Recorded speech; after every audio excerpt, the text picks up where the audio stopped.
Hey, everybody, welcome back to the podcast. I'm so excited to have back for the third time the legendary Kristen LaValley. Kristen, thank you so much for agreeing to be back on the podcast. We're back, baby. I love being here. It's so good. The last time you were here was to talk about Silent Nights. Yep. Right? Which, if I recall, I was the first podcast episode you did post twins. Yeah. And now you're doing all the podcasts to talk about this all latest. Of them. Yep. What's that experience been like for you? It's been, I don't know. Some days it's good. Some days it's heavy. I am an introvert, so any kind of like interaction is going to drain me. And there are days where I have 3 interviews back to back talking about my traumas and I need to go take a nap afterwards. But it's been fun. It's been a learning experience and I love talking about my book. So it hasn't been as bad as it could be, I guess. Just tiring. Yeah. Well, one of the things that I'm interested in getting your thoughts on is that as somebody who's an introvert and who doesn't normally lean into this kind of publicity, this is not who you are. You know, you're not like a jump on and talk. I mean, you've got all the reels on your Instagram talking about the book, which, is an incredible community and all that jazz. Mm-hmm. But how do you take care of you? How do you and Zach manage the family with all of that when it has to take such a toll? Well, Zach is awesome, and he is such a supportive and empathetic human being. So, and we've been together for, 17, 18 years. So he's learned a lot about how I cope and how I do when I'm not coping well. So over the years, we've just developed different strategies and communication, and he can usually recognize when I'm getting a little burnt out. But in the last couple of years or so, it's never really gotten to the point where I'm burning out before he recognizes it, because I can kind of tell, all right, I need a minute. I need to go decompress in my room. Nobody talk to me. I'm going to go watch a show. Or I have these noise canceling, not noise canceling, they're like noise muffling earbuds that I wear that kind of just like dulls the auditory sensory overload. So I can still hear my kids. I can still have a conversation. It just kind of lessens the impact that it has on me. But yeah, we've just kind of developed strategies for coping and communicating. And we know that we have to take turns giving the other person the space that they need to recuperate. So it's probably one of the things that we fight about the least now, because we've just learned to manage our lives in that way. What about the older kids? Do they have any kind of thought process on what's happening? Do you have some of those discussions with them about all the podcast interviews, or when they're allowed to make noise in the house, or when they're not, like you could stop it anyway, but yeah. Well, I do most of my interviews out here on our little, we call it the orifice because it's a porch office. Zach hates that word, and some of your listeners might hate that word as well, but it's a porch office that we've winterized, but it's connected to our kitchen. So when I'm doing interviews, nobody's allowed in the kitchen so that they don't come out here and interview me. And they're fine because they get to go play Roblox or something while mom's on interview. So they look forward to me having work because they get to just be on their screens. Listen, if you haven't checked out Kristen's Instagram yet, I strongly recommend it. There's actually an Instagram reel about the orifice. Yeah, and there is. So check that out. And it's actually a great segue into one of the reels that I wanted to talk about. You I think your friend's name is Casey. Is that right? Mm-hmm, yeah. So you and Casey created a reel about how Christians talk about trauma, and it's kind of blown up a little bit. Will you tell us the genesis story behind all of that? And then I have lots more follow-up questions, but we'll start there. Oh my gosh. Well, we were sitting out here on the orifice, and I was like, I need to come up with a funny way of talking about my book and suffering. And there was that trend going around that's like, oh, I'm a woman, of course I blah blah blah blah. It's this kind of like tongue-in-cheek generalization stereotypes of whatever it is that you're identifying as. And so we just kind of started riffing like, oh, I'm a Christian. Of course, when I'm sad, people are going to tell me I just need to have more faith. And we're like sitting here on the office cracking up about the things that we're saying. And my husband's sitting out here like rolling his eyes at us. And then Casey's like, oh, let's just go do it right now. So the Genesis and posting was about 10 minutes. That's amazing. And now it's gone crazy. Yeah, so mostly I read through some of the comments in preparation for today's Oh my interview. gosh. That's a wild spectrum there. Wild. How has your I mean, obviously when you post something like that, you know this is going to either be people are going to take it in the nature in which it's created, or people are going to go crazy. How do you manage? What's your policy on all that? On something that gets, you know, you're over 500,000 views, right? It's a, I mean, probably a viral on it is probably right word, I guess. Yeah, I don't know what definitely qualifies viral or not, but how do you manage all that? Well, you obviously can't predict what the algorithm is gonna say. Oh yes, we're gonna give this to millions of people. But I kind of usually can predict people's responses to it, and I know, okay, well, this is gonna make people mad, but there's gonna be a lot of people that connect to it, and I always think about, what do I want? And what I want is for people who can connect to what I'm saying to know that I'm a safe person to follow. If you're sick of all this stuff, obviously I'm being sarcastic and I'm being funny, but there's truth to every joke. So I know that people are going to connect to it, and I know it's going to make people mad. So I kind of just am like, all right, I know this could go one way or the other. I wasn't expecting the volume, and when when it started, within like an hour, it had thousands of likes and shares. I was like, ruh-roh, this is gonna this is gonna be intense. And luckily it didn't translate to my DMs. It just stayed in the comment section. And That's great. at a certain point, when things like that go viral, it ceases to be yours anymore, and people don't recognize you as a person. They just are looking at the video and they're thinking about the ideas, and they're not attacking you as a person. It becomes theirs, and they don't follow. They're not going to my page. They're not like inspecting me. They're just reacting to this thing that they saw that they're going to forget about in a couple days. So because I've been on the internet for so long, I'm like, all right, this is not going to be a huge deal. This is just going to blow over. It is just now this week. I mean, this was like 3 weeks ago or something. Just now this week has started to die off. But yeah, the comments are really entertaining. If anybody is bored and just wants to go read things. It's super fascinating how many people spend their time talking to other people in the comments of other people's posts. Crazy? That seems like a whole different. I only visited the comments because I was prepping for this, and I was like, I'm curious what the response is. You know, you mentioned something there about living your life on the internet for so long. You know, how has your approach shifted in the last couple of years as you've continued to grow and now? I mean, you've kind of become an expert on pain and suffering and trauma, as I guess is some way that. Yeah, right. Like at least someone who's saying, "Hey, I've had experiences that I'm going to share, and I'm open to listening to your experiences." What's that growth been like for you personally?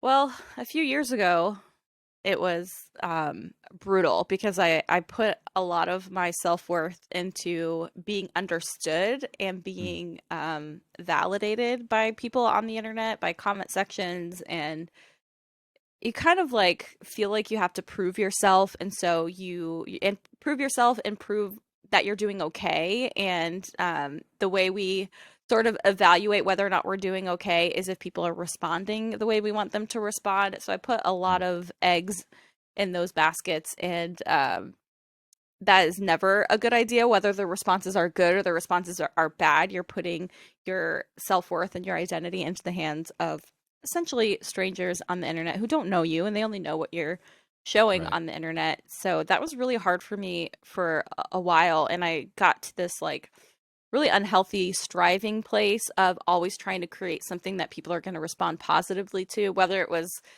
something about church hurt or something about pain or whatever it was. And I would use their responses to prove to the haters, hey, you might not like this, but look at all these other people who do like this. And maybe it did prove that to them, but at the cost of my peace and my ability to sleep at night, because I'm constantly worrying, are people understanding me? Do people get it? Are they mad? Am I helping? Am I hurting? And I just had to like let that go and just let the work be what the work is and get my validation from God and not from other people, while also listening to people who know me and who have the relational capital in my life to say, what's your motivation? Why'd you? That's probably not a good idea. And I listen to those people. I don't listen to the comment sections as much as I used to. And I think you have to stop at some point seeking validation from people who are just really observers and consumers of your work and not people that you have a relationship with. I think it's probably a really good word for a lot of leaders. Do you one of the rhythms that I've noticed about your life through the internet is you oftentimes will take some time to go visit friends, and Mm-hmm. part of that is just respite from kind of having kids and all the stuff that we all need to Mm-hmm. do. And do you have a set pattern on that, or is it more based off of when you're like, I'm having a hard time functioning over here? How do you decide Mm-hmm. when it's time to take a trip? Sometimes it's that. It's just this like I gotta get out. I gotta go be with people who are happy to be with me. But I usually try to do those trips when it looks like this outside, when it's snowy and gray and it's harder to get out and do things and see people. Then I'm like, girls trip. Who wants to go hang out in St. Pete for a weekend? Which is such a privilege to be able to do that. My husband is amazing, and he's like, please go get your vitamin D somewhere. We need you to be happier. Come back in a better mood. Well, in this book, even if he doesn't, it's really it's you sharing your heart about your twins and about your Hmm. trauma and about all of it, right? But it's kind of laced through this lens of suffering. The, Hmm. the process of revisiting all of this, what kind of toll did that take on you emotionally? Huge. I was not expecting that because I lived it. I thought I've already lived this. Writing about it is not going to be that big of a deal. But there were days where I would only get a couple pages written and then I'd nap literally all day. It was emotionally exhausting. So good for me. It was so cathartic in the end, but it was draining in a way that I don't think I could have ever predicted how draining that was going to be. It was hard. And I feel like in the process of writing this, you really kind of define some theology about God and pain and suffering. Can you kind of Mhm. take us through some of that journey and how you crystallized and put words on paper around what you think God tells us about suffering? Yeah, I sort of started the book talking about what my understanding of suffering was before I really suffered that much, and how formulaic my ideas of suffering were. I thought if I don't know, if I was a good girl and I didn't sin that much and I always confessed and I tithed and I dealt with conflict the right way and I was just always trying to be pleasing to the Lord, that there was a certain measure of protection that I would get from God for that, that He would honor my honoring Him by protecting me and blessing me and vindicating me. And what sort of broke that was we walked through really painful spiritual trauma, spiritual abuse. It was a relational trauma. We lost our house, we lost our church community, we had to move. It was like a whole thing. And when that happened, I was holding my breath, waiting for God to come vindicate me and validate my pain, and He never did. And that broke me, broke my identity, broke my understanding of God. And I got to this point where I knew that I was in, well, now I know it's called the wall. It's like the cycle of faith. Everybody comes to the wall where you have to decide, am I going to engage with with what I believe and wrestle with what I believe, or am I just going to stay at this wall and not move past this place in my faith? And I got to that place and I knew it, and I had a stranger sort of call it out and say, "Oh, you're at the wall and now you have to decide what you're going to do with the wall." And I decided to just be mad at God and be honest with Him and wrestle with what I felt was Him not holding up His end of the bargain. Like, look at all that I've given my entire life to you. I've served you. I've been faithful. I've sacrificed. And this is what you give me? No, I'm not okay with this. And it was in that wrestling and that pain and that feeling abandoned by Him, forgotten by Him, but not just abandoned, but that He abandoned me and took the side of the people that hurt me. It was really, Mm. really brutal. and messed up my entire understanding of who he is. But through that, my faith, I always say my faith went from being this neatly lined garden and this very carefully tended to garden, like a crop that has the perfect lines and the perfect distance apart. You take a ruler and you're like, all right, are these tomatoes 3 inches apart? That's what my faith was. And then after that, the garden just kind of like blew up and everything was in, like a blender, a salad blender. And then what grew was just this wildflower field of faith, and a faith that I felt safe in for the first time because I didn't have the answers. I didn't have a formula anymore, but I had a God that I finally believed was actually good and actually present with me. And I kind of carry you through that process of holding tightly to that formula, deconstructing it, and then finding who God is in the midst of that. One of the things that I was thinking about is like, as you were talking about the image of the garden, I was thinking, well, your community that you grew up with helped plant that garden, right? And there was no ill intent in that. There was no No. malicious intent and all of that stuff. But as that's kind of been ripped up and put in the blender, so to speak, how has your family come around this openness? Like, hey, I deconstructed the faith you gave me and made it my own, and Yeah, I'm not sure that sorry. I would go back and agree with all of that. So, hi, Merry Christmas, right? Like, tell me about that. Yeah. Well, luckily, my parents did their own sort of deconstruction. They wouldn't call it that, but Of that's what it course. was. They grew up in a holiness type of environment and wear like long dresses. You don't go to bowling alleys, you don't go to movie theaters, that kind of stuff. And as soon as they were of age, my mom chopped her hair. She started wearing pants. My dad went on his own journey and they raised us in that environment. It was pretty progressive. Anybody looking at it now would be like, oh my gosh, Kristen, you weren't allowed to do anything. But for their environment, we were pretty loosey goosey. We could read Harry Potter. My dad watched The Simpsons. Like these were things that their community were like, what are you guys doing? So I think they have an understanding, and they have always had the understanding that the faith you give your kids might not necessarily be the faith that they Mhm. hold on to through their whole life, but they really focused on the most important things. And the most important things, I have 4 other siblings, and we've all held on to the core of our faith while changing the expression of it or the doctrines that we really hold on to. Some of them hold on to things really strongly, some a little looser. And thankfully, that has not been a point of contention in my family. With some friends, it has been, but with my family, they're just kind of like, whatever, can't control our kids. Like, it's fine. At least I Have, think. I don't know. well, that's fair. That's fair, right? Like, I was gonna ask if you and Zach have done anything different with your kids in light of all of this growth, and kind of talk us through. Yeah. I love to steal good family practices to keep the faith strong. Like, so, I'm curious, what are you guys doing differently now that Mhm. as a result of all this change?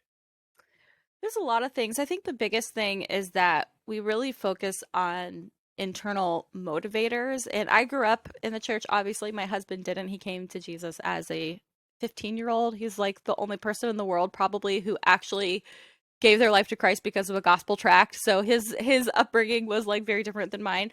But for us, shame was such a core motivator in why we did things for the Lord and why we chose the life that we did, because we were afraid or we were ashamed.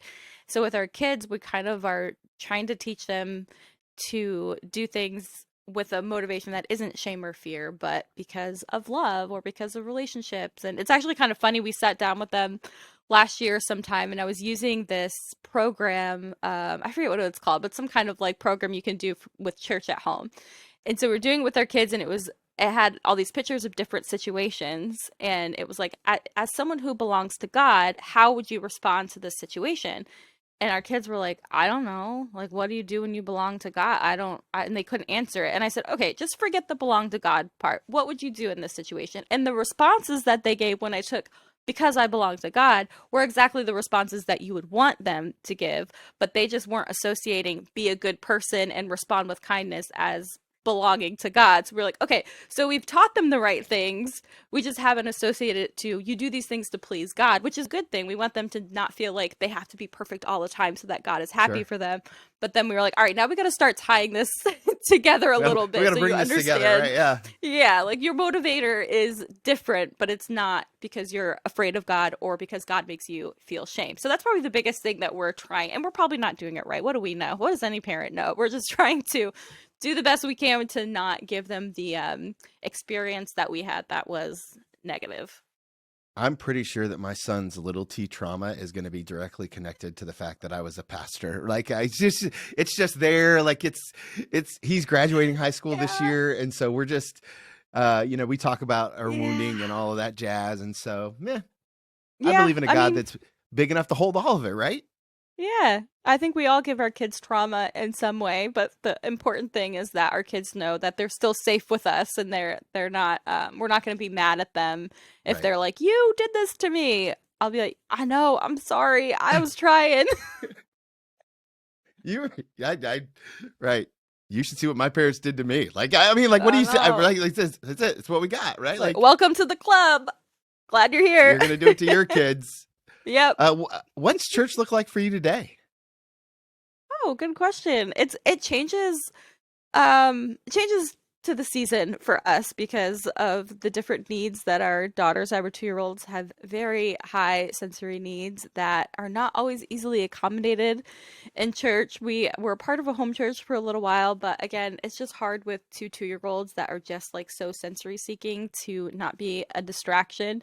So now we're kind of in the like courting churches phase where we're visiting churches and we're considering starting something in our house, which I feel like we've been considering that for a long time. We just are like so nervous about how that will affect the girls because they're in this kind of stage where if they get dysregulated for a day, then they're dysregulated for a week. And so is everybody else in the house. So we're trying to figure out how to balance that. But in the meantime, we do church at home with our kids, and we consider the community around us to be church. And sometimes we can have all of the elements of a church service in a single day, like prayer and eating food together. There's been spontaneous communions that happen and giving, sharing meal, like whatever it is. So we have all the elements, just not in like an organized way, but we're courting and we're looking and we are eager to be in a community again. Is courting a weird way to say that? It might be a weird way to say. No, I don't think so. Right? Like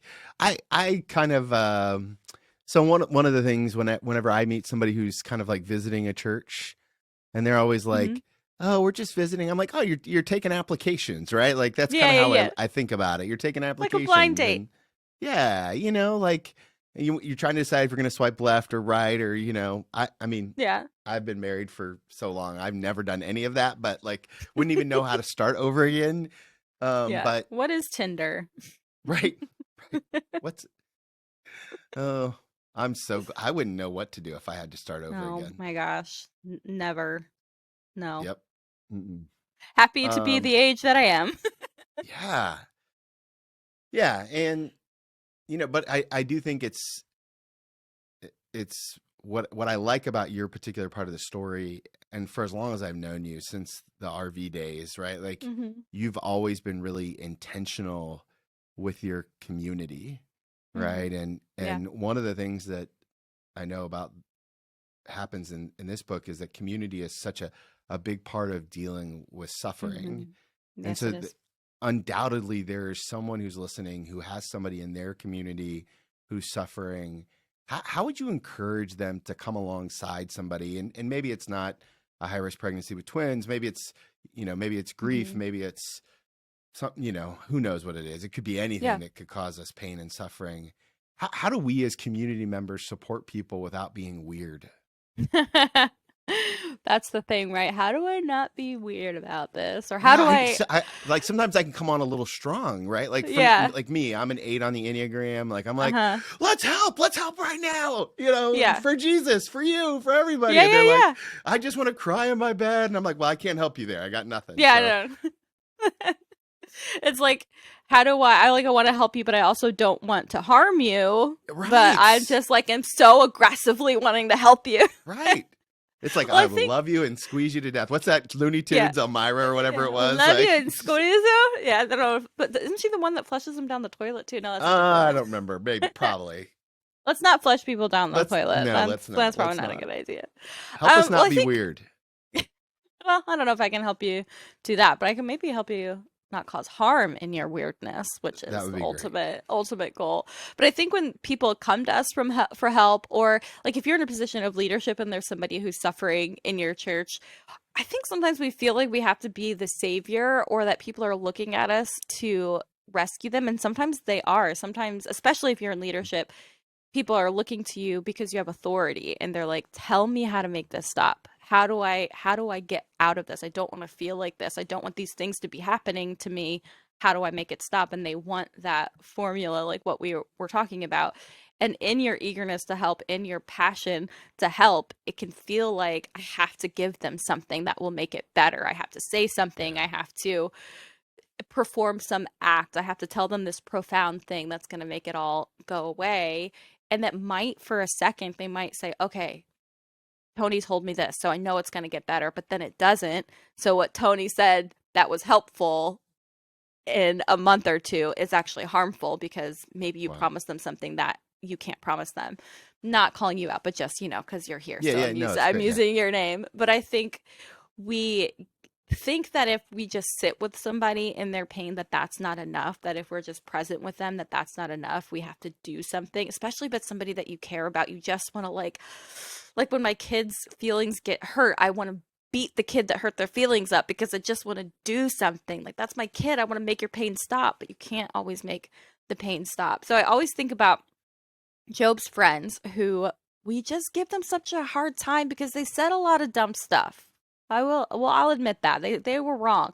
But before they even spoke, they sat with him for 7 days and just Wow. grieved with him. And they even said, let's just not say anything because we can see that his grief is too much.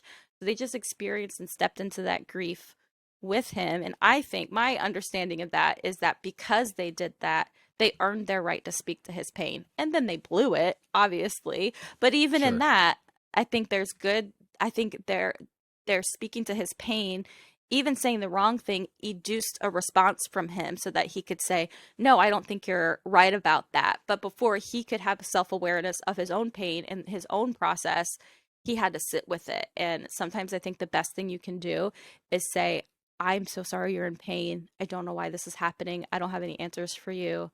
Here's a casserole, and I'm going to sit with you in this, and I'm not going to be anxious. I'm not going to panic. I'm not going to judge your pain management or criticize or tell you, all right, clock is ticking. Like, aren't you over this yet?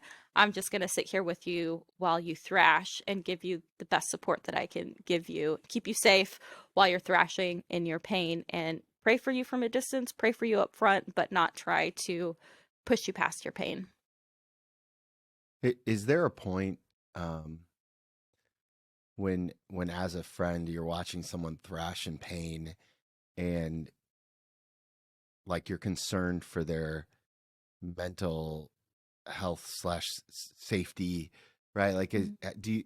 is there ever a time when you should pull somebody out of the mud puddle, or is it more just about just getting in there with them, or and making sure they're safe that way, or is that too nuanced of a question to kind of put a broad stroke on? I mean, it's probably nuanced, but I think if someone's a danger to themselves, that's one thing. I think that would require stepping in and saying, okay, we're going to let you keep thrashing, but we're going to make sure you're safe while you're thrashing. But I think there's really no way to actually pull someone out unless they're ready to climb out. And that can feel really forceful and can make someone go even more insular, because Hmm. they aren't ready for that kind of care yet. I think the longer that you sit with somebody in that, the more, like we said before, relational capital that you earn to be able to say to them, look, we gotta, maybe we need to move this in a different direction. Maybe we need to go to therapy. I'll go with you. I'll sit with you if you want me to sit with you, but I think we need to take a step forward. But if you're just jumping in and saying that to somebody, they're gonna be like, no, and it's gonna make it even worse. Once you've earned the right to speak to that, you've earned that relational capital like Job's friends did, then I think you can say, all right, we got to step in here.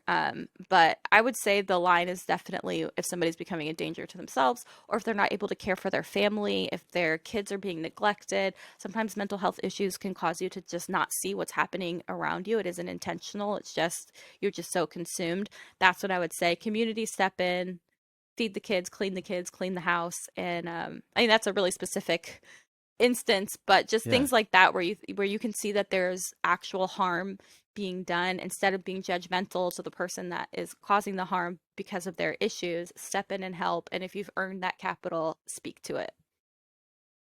Do you find now that this book is almost out in the world that everybody wants to talk to you about their trauma and harm? Oh yeah. How's Yes, that? they do. How's that working out for you?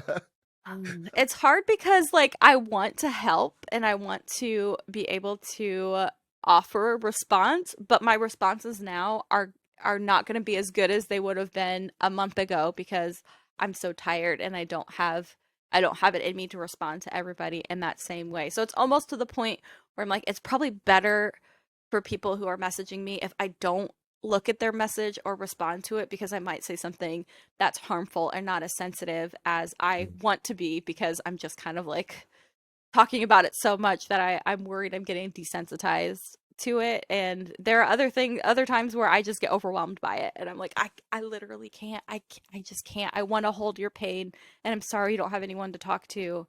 I just can't. It's really hard. It's really hard for me.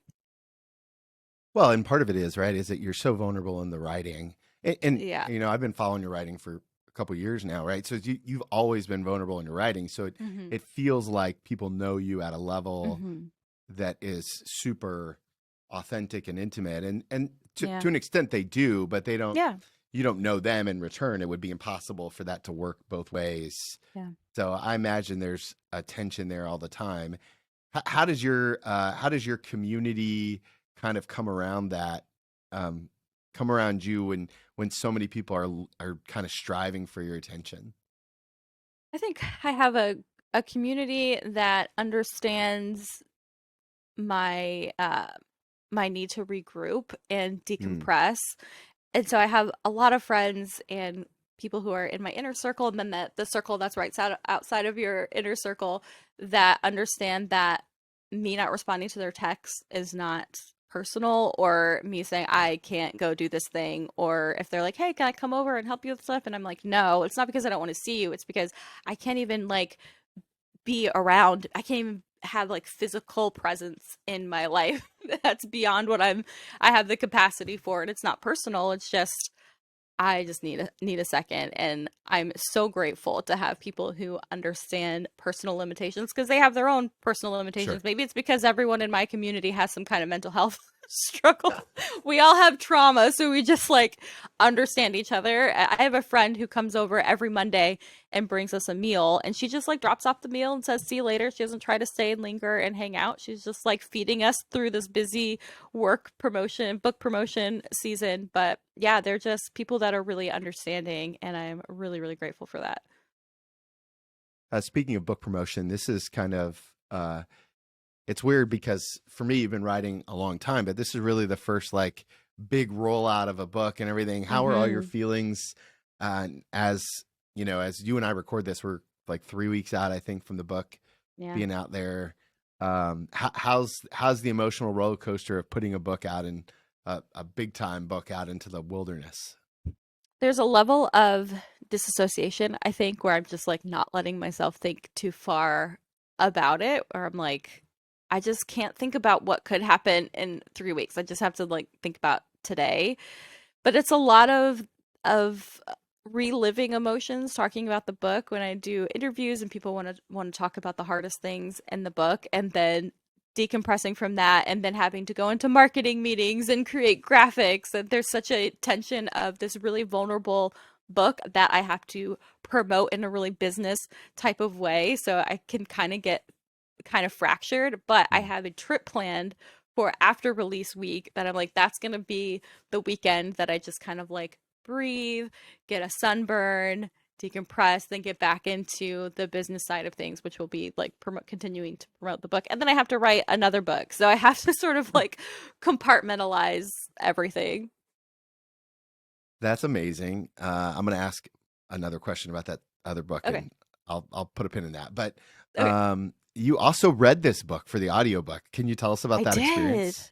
Oh my gosh. I was so nervous when my editor emailed me and she said, "Hey, here's the information for the audiobook. We got to book this studio." And I was like, "I'm reading this? I'm narrating this book? I'm sure that was in my didn't think about it, but okay." I was just so nervous because I had speech impediments as a kid, speech therapy, and you like, play with Play-Doh, whatever. So I did that as a kid, kind of grew out of it, and then as an adult, I have this condition called hypodontia, where I just don't have the right amount of teeth. So my teeth started shifting, and that changed my speech patterns. And there are a lot of words that I write that I can't say really well, and that's never been a problem because I can just write them. I don't have to use them. And when I'm talking on Instagram, I can curate what I'm saying so I don't have to say these words. But then I wrote a book full of these words, so now I have to figure out how to say them. So I panicked, and I ended up hiring a drama coach who works with kids who have speech impediments, and she uses drama as a way of helping them overcome their fears and learn how to say words, things like that. So I hired her for an hour and read my book to her, and she would stop me and help me, like, give me notes on what I was doing to make the book sound a lot better. So by the time I got into the studio, I was a little bit more comfortable, and the audio engineer was great. He was really Sure. empathetic and compassionate and knew what he was doing, and he would often stop me and be like, "You sound like you're rushing through this. You sound like you're yelling. Like, I get that this is a hard book to read, but you got to like slow down." So the pacing of the book, the tone, everything is really just because of these people that helped me get get through it, because I was terrified, terrified. But it ended up really good. I think it sounds pretty good. Oh, well, listen, I told you this before we hit record. The Goodreads comments on the audiobook are like they're very, very complimentary of all the work that went into that by you and the whole team. So Yeah. kudos to you. And I haven't listened to the audiobook, but now I'm so intrigued by it. I will definitely pick up a copy of that. So You know what's really cool? I didn't know that they do is when you go in every day. So you do your first session, and then the next time you go in, before they start recording, they auto tune you to make sure your pitch each day is the same as the first day. Which I had no idea that your pitch it varies day to day. But we would sit there for like 5 minutes, and be like, "Hang on, I got to get your pitch in the right place." I'm like, that is so cool. I didn't know that.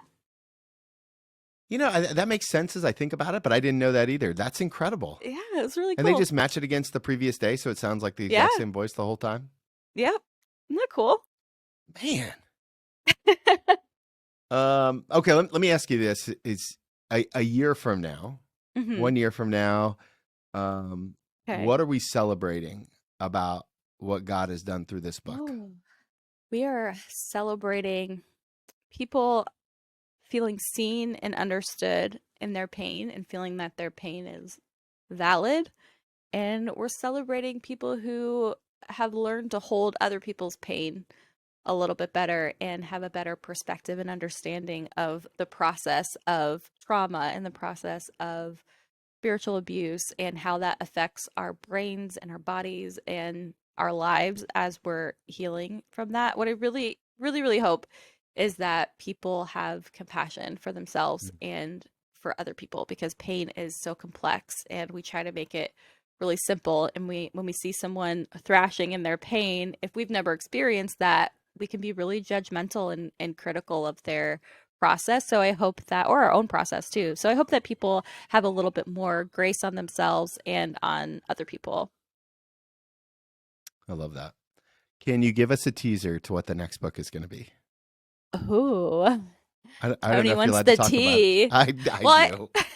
I haven't confirmed it yet, so I don't actually know if this will be what the book is, but I want it to be. I did this series on my Substack this past summer called Unfettered, where I talked about the Mm. 10 things I did to heal and to be better functioning, to heal from anxiety and depression, and the even those are kind of chronic issues in my life, the hold that they had on me and the hold that my self-hatred had on me from just growing up in a shame-filled environment. So I kind of want my next book to be a lighter read than this one, and less trauma and more, here are the steps I had to take after the trauma was past to heal and to function and to be a better mother and a better wife and not to be so consumed by my pain and the way my pain had affected my life.